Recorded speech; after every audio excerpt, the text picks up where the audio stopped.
He's defiant. He is determined, he says, to be a conduit for change. Colin Kaepernick says he will sit through the national anthem for as long as he feels it is appropriate and until he says he sees significant progress, specifically when it comes to race relations in the U.S. And joining us on the Kogo News Live line now is Chris Lewis, who is a sports agent. And Chris, if Colin Kaepernick was your client, what would you advise him to do? Well, I think at this point I would advise him not to stay seated during the national anthem.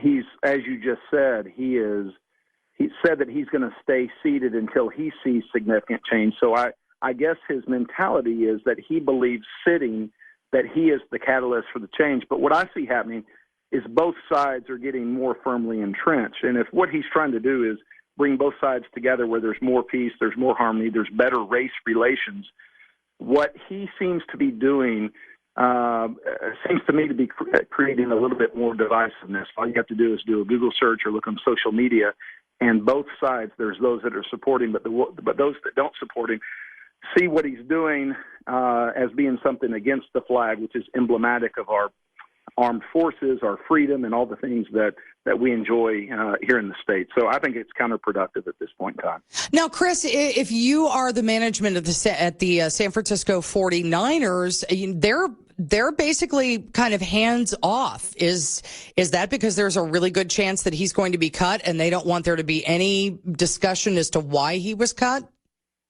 I don't think it's that. I almost think that it's if they come down and they take a position, then that almost causes more problems. You got to remember that what he's doing is not against team policy. It's not against the league policy. It's not addressed in the collective bargaining agreement. So we're talking about a social issue where there are strong opinions on both sides. And if management comes down and takes a definitive position, then it's as if they are taking one side of that social issue. I think it's almost better for them if they sit down and they talk to them and they say, listen, we support what you're doing. We support you using your stardom as a platform to try to effectuate change.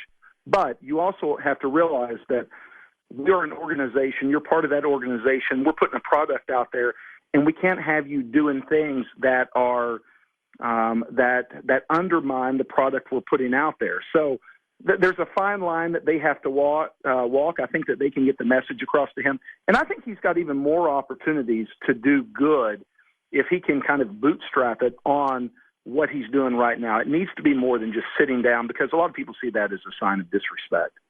So he is coming to San Diego on Thursday to play the Chargers. This is a big military town. How do you think he is going to be welcomed or not welcomed here? Well, first of all, he's coming to San Diego, so already he's not going to be welcome. You're right; it's a big military town, and I don't think that this is a message that the majority of the military will get behind. I'm sure that there's bukus of the military that have strong opinions about what's going on in the U.S. and even our policy with countries abroad. Yet they still stand up for the flag. They still fight for the values that we hold dear. They still see the flag of something that's representative of something bigger than themselves. So I don't mind that Colin Kaepernick chose to do something. A lot of athletes have. It's just what he chose to do doesn't seem to be that well thought out. Sports agent Chris Lewis with us here on the Kogo News Live line talking about Colin Kaepernick. And again, he is going to be here on Thursday as the 49ers play the Chargers. So it'll be interesting to see what happens. Kogo News Time, 8:46.